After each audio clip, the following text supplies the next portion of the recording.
This is part 4 in our series on Ezra, and today we are mostly talking about the opposition to the rebuilding. Where we left off last chapter, they had just finished laying the foundation for the temple so that they could continue rebuilding the temple.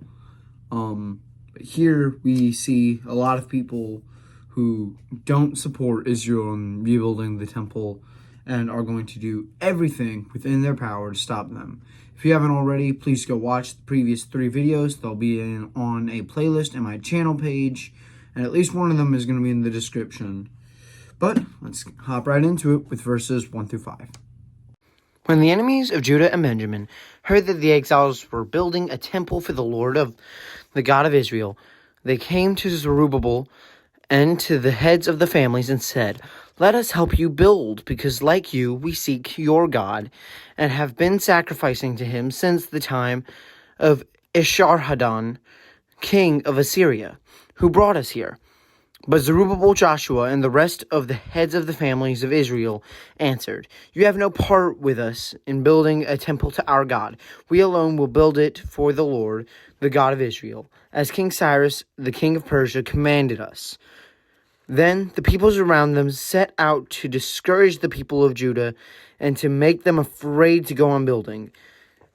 They bribed officials to work against them and frustrate their plans during the entire reign of Cyrus, king of Persia, and down to the reign of Darius, king of Persia.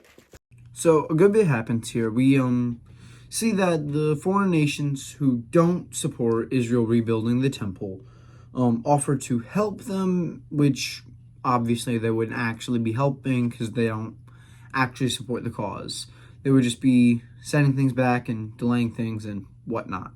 So when Israel agrees to keep things to themselves and not allow them to help, this not only shows their increased resolve as to keep foreigners out of their religious practices, but also shows that they aren't, going to let anyone hold them back or set them back.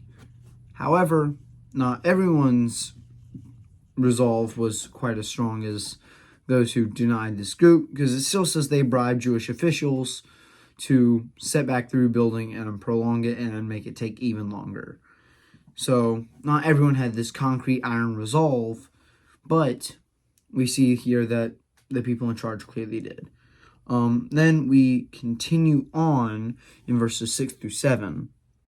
At the beginning of the reign of Xerxes, they lodged an accusation against the people of Judah and Jerusalem. And in the days of Artaxerxes, king of Persia, Bishlam, Mithredath, Tabeel, and the rest of his associates wrote a letter to Artaxerxes. The letter was written in Aramaic script and in the Aramaic language.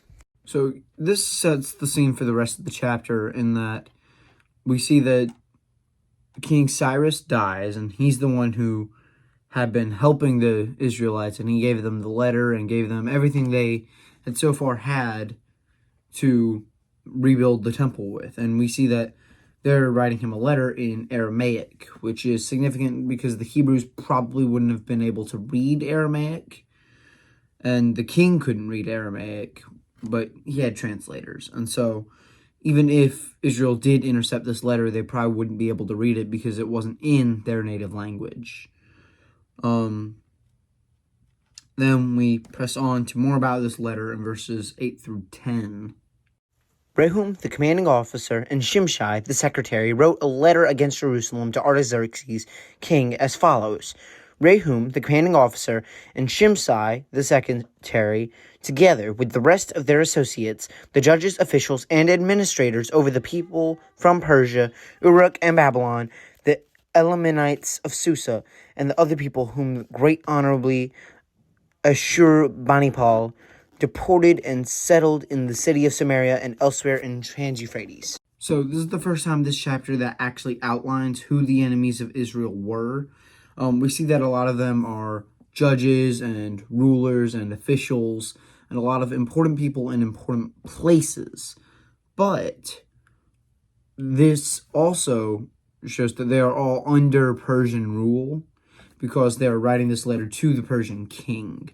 if they didn't actually have to obey the Persian king and weren't under Persian rule, they could have just attacked Israel anyways. But they're writing this letter to the king because they are bound by this Persian rule. And so then we see them actually get to the body of the letter in verses 11 through 16. This is a copy of the letter sent to him, to King Artaxerxes, from your servants in the Trans-Euphrates. The king should know that the people who came up to us from you have gone to Jerusalem and are rebuilding that rebellious and wicked city.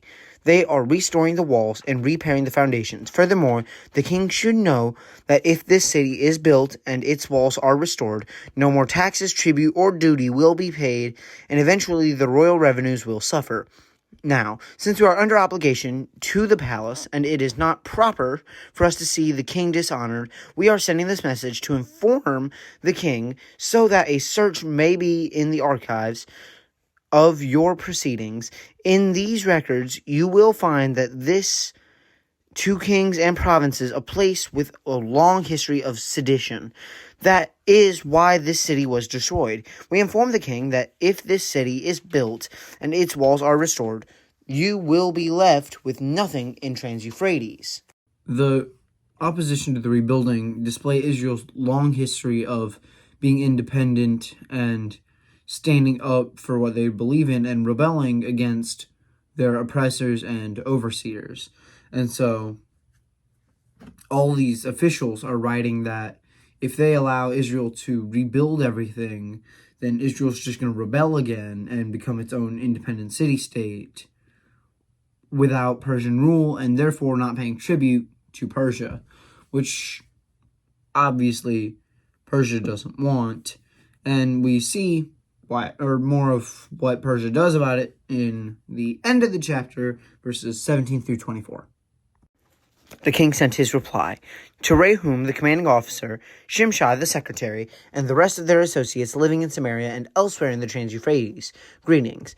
The letter you sent us has been read and translated in my presence. I issued an order, and a search was made, and it was found that this city has a long history of revolt against kings and has been a place of rebellion and sedition. Jerusalem has had powerful kings ruling over the whole of Trans-Euphrates, and taxes, tribute, and duty were paid to them.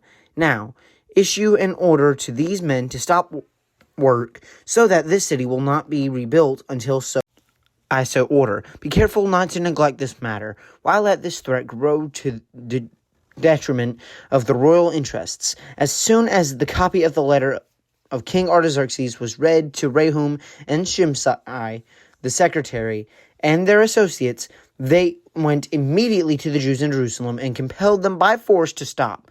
Thus, the work on the house of God in Jerusalem came to a standstill until the second year of the reign of Darius, king of Persia.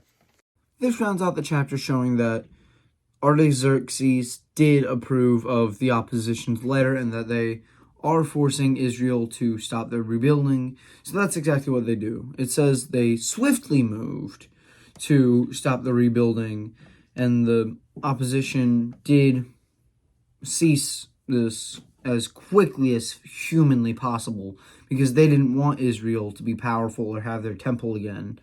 But there is a glimmer of hope here in the very end when it says, thus the work on the house of God in Jerusalem came to a standstill until the second year of the reign of Darius, king of Persia. That's the very last verse, but it still shows that Israel is still going to rebuild and they are still getting things done.